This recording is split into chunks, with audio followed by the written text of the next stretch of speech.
Good evening, everybody, and welcome to the Wednesday, December 3rd, 2025 edition of the Finance Committee meeting. We do have a quorum this evening, so let's go ahead and call our meeting to order.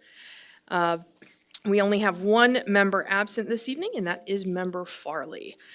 With number 2, our consent agenda, we do have the approval of the minutes for November 5th, 2025 regular meeting, and the recommended approval of the bills and transfers to the county board. Might I have a motion to put the consent agenda?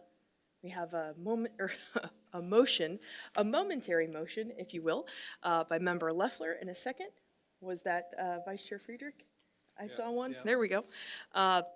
Comments or questions regarding consent agenda? Seeing none, we'll go ahead and put it to a vote. Number 2, A and B, our consent agenda. All those in favor, please signify by saying aye. Any opposed? That motion carries. Moving on to item number 3. Administrator Taylor, do we have anyone who has applied to appear, either members of the public or county employee? Chair Lehman, we've had no requests. No requests. Then we will carry on to item number 4. Our departmental matters. 4A. 1 is where we get to welcome our county treasurer, Ms. Becky McNeil. Thank you very much for being here this evening, Ms. McNeil. 4A, 1A is the accept and replace on file the county treasurer's monthly financial reports. Might I have a motion to put that on the floor for discussion? We have a motion by Member Rosamond Mendoza and a second. Second by Member Klaus. Ms. McNeil, over to you for the monthly financial reports. Good evening. The November retailer occupation tax revenue was higher than November of last year. Our year-to-date vouchers, $15,380,734, about $305,000 ahead of where we were a year ago. Looking at budget of $16.9 million, that $15.3 million leaves us with about $1.6 million left to collect, 90.5%. So, I mean, we've got the December receipts coming in, and then January, February, and March, those are technically, that's earned revenue in 2025. So we do an accounting move where we move out those 3 months in early 2025, accrue those back January, February, and March of 2026 into 2025. So that should help us get closer to our budget number, especially with the amounts coming in higher than they were in 24. So the shared sales tax revenue, you can see what the town of Normal and City of Bloomington sent to the county during the month of November, and again, that's higher than November of 24. The fund equity is $21,277,000. Property tax revenue during the month of November, the county collector released the final tax distribution out to all of the taxing bodies. The county came in at 99.72% collected for tax year 2024, payable 2025. The county never comes in at 100%, and that's because as we get into the tax year after the extension process is done, there are still exemptions that are being added. There are PTAB decisions coming in from the state of Illinois that affect the current year as well as prior years. So there's always that adjustment there, but for this year, we received 99.72% of our levy. The motor fuel tax revenue is there for you for the month of November. Again, the total motor fuel tax, 123 is $3,849,000, and township motor fuel, $3,212,000. So, any questions? The next report is the cash and investment report. The Illinois funds at the end of November the rate was at 4.11%. Still extraordinary high, very, very high. The treasuries and CDs that we were being quoted during the month of November were down about a half point from that. So I think we had a CD that came in at 3.65 for a renewal. It's just where we're at right now. We're fortunate to have the Illinois funds that we can invest in as a local government body. So, across all funds, total invested $127,388,000. The interest accrued through the month of October is $3,543,000. The next report is the nursing home summary. And even though, we're in the month of December right now, because of the timing, the nursing homes only reported through the month of October to us. But you can see their major sources of revenue are the funds that they receive from Medicaid, private pay, VA, and Medicare. The revenue for the month of October was $823,173. They do ever have some other revenue coming in, but these are the primary for as far as caring for their residents. The month-to-date revenue, $825,761. Expenses, $720,109. That's what is accrued as of the date this report was created. The accumulated revenue through the end of October, $8,581,639. Expenses, $8,525,995. So revenue is just ever so slightly exceeding expenses there. The receivable at the end of October was $4,702,000. The receivable balance, we've made quite a few adjustments here in 2025. Not only to adjustments to revenue in 2025 that we're not going to get, but the auditor has also entered adjustments for prior years on that receivable that were non-collectible. So the receivable overall, at the beginning of the year, we started with $5,166,000, and they're now at $4,702,000. So the receivable is down by $464,000. There is still that reserve of $2,950,000 that's been set aside in case this receivable, in case they further realize that there's portions of it that are not collectible. The cash and investments, we started with negative $1,332,000 as of the end of October. The nursing home was holding negative $1,446,000. Down $114,000 since the beginning of 2025. And then fund equity at the end of October, the fund has equity of $1,458,000. That is actually up $55,643 from the beginning of 2025. So. Then the next report is the Blue Cross Blue Shield, our self-insurance plan. The expenses for November of 2025, $804,000 compared to $545,000 a year ago. The plan overall in 2025 has paid out $8,005,691. That is up $1,262,000 compared to 2024. So. Any questions? Any questions from the committee?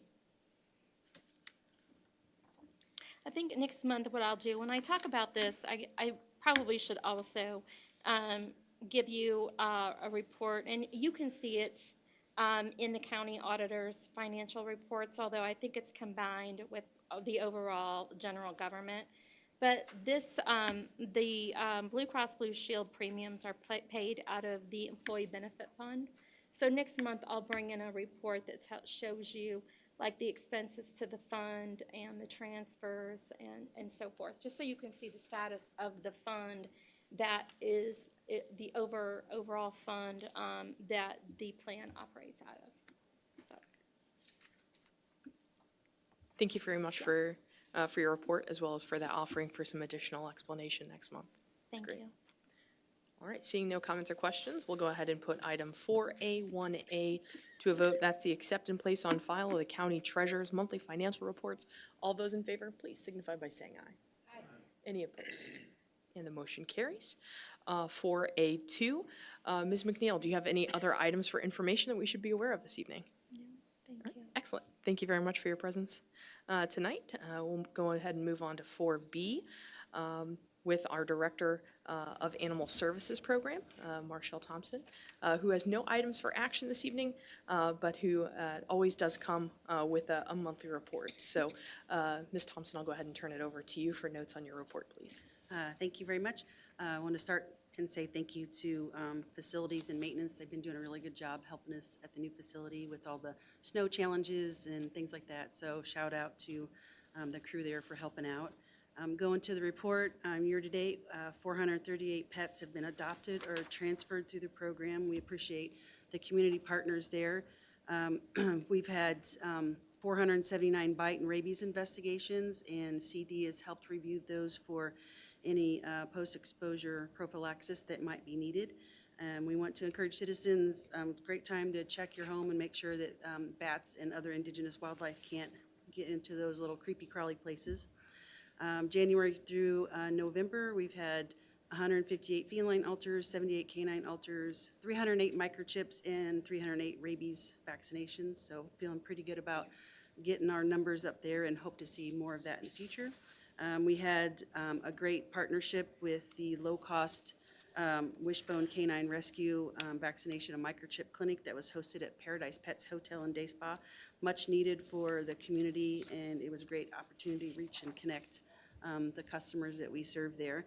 Showcasing Ann, our volunteer, who's been coming pretty regular and helping clean in our cat adoption spaces.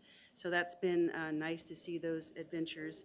And we have many puppies and kittens who are needing forever homes, so please check out the McLean-County-IL.gov website or our McLean County Animal Services Facebook, and you can see all the fun animals that are seeking forever homes before the holidays. So thank you very much. We appreciate it, and if you have any questions.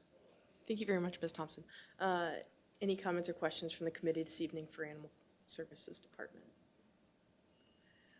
Love hearing all the community partnerships, especially getting to hear about volunteers coming through and doing such a great job for your team. So thank you for always shouting them out as well and doing such a good job of recruiting folks to come through. And It'll be fun next year. I'm sure we'll get more opportunities as soon as the weather breaks. yeah, absolutely. Thank you very much for your presence this evening. Moving on to item 4C. This is with the County Clerk's Department with Ms. Michael, who's unable to join us this evening. But Ms. Michael does have monthly reports from the Recording Division available for information. Any comments or questions on those particular items this evening from the committee? All right. And administration, was anything else shared on behalf of Ms. Michael? No, it was Alrighty. Thank you very much. And then we have 4D with our county auditor, Ms. Michelle Anderson, who also has no items to be presented for action this evening. Also, no items presented for information. Comments or questions regarding the county auditor's office? And then anything on behalf of the auditor that we should be aware of this evening? I have not received a report from Okay, thank you very much. Moving on to 4E, where we welcome our Supervisor of Assessments, Mr. Timothy Jorsak. Thank you very much for being here with us this evening, Mr. Jorsak. Looks like you have one item to be presented for action. So 4E1A is a request approval of a contract for professional appraisal services. Might I have a motion to put that one on the floor? A motion by Member Roseman Mendoza and our second from Member Leffler. Mr. Jorsak, over to you. Thank you, Chair Lehman, members of the committee. This is a professional services contract to continue our engagement with the firm Thomas Y. Pickett and Associates. We started this relationship with them in 2022 for the 2023 assessment year. This is for the Rivian plant for the data collection and, excuse me, mass appraisal valuation work on the plant. We have budgeted for this in our budget request. It's all set. This is just re-upping the contract for another 3-year period. We're doing this, this assistance is needed so long as there is construction work going out there and new additions going on out there. We require that level of service, and they've done a fantastic job for us. Thank you very much, Mr. Jorzak. Comments or questions from the committee? All right, seeing none, we'll go ahead and put 4E1A, the request approval of contract for professional appraisal services, to a vote. All those in favor, please signify by saying aye. Any opposed? That motion carries. Mr. Jorzak, E2A with your general report. Thank you again for letting me come and talk to you. Just by way of an update, we have a couple things going on downstairs. We have closed the appeal window, obviously, for folks to file their complaints. That complaint window has closed. We saw a decrease in complaints for the 2025 assessment year. Last year, we were at 948 complaints filed. This year, we are at 868. Could have a lot to do with the fact that the multipliers were not quite as high this year as they have been in previous years. But we are seeing a reduction there. We also are getting ready to have the board conduct their final hearings on the 19th of next week, which would be the soonest the board has been able to get all their hearings done. We haven't had a board close their hearings before Christmas in recent memory, so we're pretty pleased that we're able to close out and give folks time to get their holiday on. Let's see here, what else do we have? As I mentioned last month, Connie Clifford, our deputy, decided to retire. No grudge there. I did want to update you. We did promote Sean Harner, who was our staff assessor. She has been promoted to the assistant CCAO, and she's done a fantastic job in these last couple weeks. So I just wanted to give her a shout out and let you all know, if you have any questions that you would have gone to Connie with in the past, forward those to Sean, and she will be more than able to help you with that. One thing I wanted to let you know about, I put it in the update here. I'm going to let you know right now as well. We have our statutorily required annual meeting of township assessors. That's going to be next Monday, not this coming Monday, but the Monday after, Monday, December 15th at 10:30, right here in this room. I'm required by law to hold those meetings, and the assessors are required to attend. This meeting, I just spell out sort of the changes in the statute, what the expectations are for the upcoming tax cycle. This meeting is open to the public, so if any of you want to come and see what instructions we give and how that process plays out, I more than encourage it. It's a great opportunity. It's one of the few times we have all the assessors in one room, and I have the opportunity to give them, a common uniform set of direction and conversation. So if you want to come say hi to your assessors, that would be a fantastic time to do that. Other than that, we also, another transition, we did hire a new GIS individual. Her name is Lily Medley. Lily has been with us now for a couple weeks, and she's doing a fantastic job getting acclimated to what we do. So if you have any questions or anything, please feel free to reach out. I'm happy to help however I can. Thank you so much, Mr. Jorzak. Comments or questions from the committee? Love hearing that your new staff members are doing such a great job from the very beginning. I'm sure that is partially due to that shadow of a leader that you put out there. And then just wanted to ask about, you had mentioned the decrease in the number of complaints, and that's probably due to the lower number in there, but also probably due to the great job that you folks have done with educating the community on the overall process that goes into it. So I was just curious if you could give us just a high level on how did those community education sessions go that you all had? How well were they attended? Any notes or wrap up from those? Oh, yeah, no, I appreciate the opportunity to do that. We love doing the community sessions, love getting out there. We did a lot, I don't want to say a lot more, but we did more this year. We did at least one by special request. We had a special request to go out to, was it Cooksville? Cooksville. They requested us to come out, and we had good attendance out there. I'd say we probably averaged anywhere between 12 to 20 individuals at each meeting. Oddly enough, the one here in the city was the one that was least attended. Our rural ones were really, really well attended. Like I said, anywhere from 12 to 20 people at each one of them. We had one in Cooksville, we had one in Lexington, we had one down, these were our new locations as well, was Cooksville, and then we did our southwest one down at the Mount Hope Community Center, community building in McLean. And that was the first time we'd been out there, and that was very well attended. And then we were down in Leroy. We have a great relationship with their, they have a senior activity center that we've used every year, and they come and, you know, their folks come out and learn about the process. So it's been very well received, and I think it's gone very well. I appreciate the feedback. We like doing it. I think also, one of the interesting things is a lot of times when we go out and do these sessions, we have an opportunity to go into one of the community buildings that their property taxes go to support. For example, out in Cooksville, we met at the Fire Protection District building. And so it's a neat thing.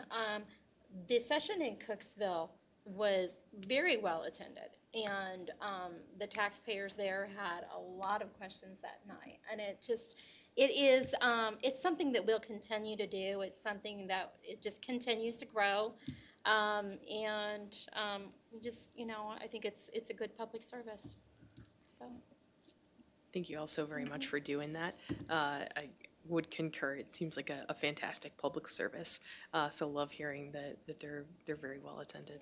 Thank you for that. Additional comments or questions from the committee before we carry on from this department? No? All right. Let's move on to 4F with our county administrator, Ms. Cassie Taylor. Thank you. Looks like you have no items for action this evening, but for information, what shall we know? Well, I wanted to give you a very brief update on the status of our ERP transition. So the Enterprise Resource Planning software that we're bringing online, it was supposed to be in November. We had a slight delay with that, but we're confident that that will go live in February with our financial piece, and then in June with payroll and HR processes that are new to the system. So as of the end of November, November was a really active month with ERP planning. December is going to be taken up a lot of time for testing. So we're doing the validation testing in December, which will lead then to training in January for the go live in February. The biggest issues right now, just for a summary, are working on conversions and interfaces. That's still being discussed. Progress for November, we held 11 working meetings in November with Tyler. We worked on loading revenue codes and refining the payment entry process. I know the treasurer's office has been in a lot of these meetings, the treasurer herself, but also her staff. Have been very instrumental in this. We had some work on chart of accounts set up. We performed some issues during conversion, and Kathy Dreyer performed the setup and refined some of the instructions for chart of accounts. The auditor did attend a couple of sessions to assist with that. We're very pleased with that. Bank reconciliation occurred using a real BAI file. Testing won't be real until after go live, but we're starting that process. We got a punch out configured for Amazon. We're hoping to do so with other vendors, but we figured if we tackled a big one like Amazon, then the others would be a little easier. Worked on workflow and user accounts, created step sheets for training, and also looked at verification sheets to be ready for those the planning meetings that we're having in December. For project risks, we still have some risks that we're seeing. We're hoping for greater participation from the auditor up in the rest of December and January. We need responses for capital assets and accounting questions. That's kind of been slow progress. If we can't get participation, we will be reaching out to CLA to answer some of our questions on decisions on how to formulate our records for assets and financial events. Tyler is behind on a couple of their activities. We have them working on extracts for our payroll bridge. And we also are behind a little bit on our imports for third-party systems for our juror payments. The way we pay our jurors who do jury duty is different than the way we pay our employees. And so they're working on a bridge for the third-party system that the jurors use, the juror staff use to pay the jurors. And then our goals for next month are to really wrap up testing and verification processes before training, verifying conversion logic for our vendors, our budget to actuals, and our account balances. We want to practice our post-conversion entries to move balances to the Treasury Fund. We want to resolve any of our open items for capital assets. We're currently working on a training plan for January and February. And I think those are the highlights. So a lot is going on with that. Sanford Hess is our consultant that we are working with, and he's our internal consultant and project manager, and he's let us know to bear down for December and January to make sure that we can get this work done. So we have several days that are dedicated to that work. So it's busy. Thank you so very much for all of the time and attention that your whole team has put forth. Ms. McNeil, thank you for your time and attention. Comments or questions from the committee? Yeah, Member Klaus. Thank you, Chair Lehman. You mentioned that we needed participation from the auditor. Can you elaborate a little bit more on, is that decisions? Does she need to be doing some calculations? And is there like, a list with maybe due dates of I need you to respond by this date that we can try to keep this moving? So it's mainly with decisions and input on those decisions and work. And there are some questions that administration and the treasurer's office just can't answer. The auditor's office is responsible for those duties, and she needs to answer those questions. So Sanford Hess does have due dates that he gives her in every request for meeting.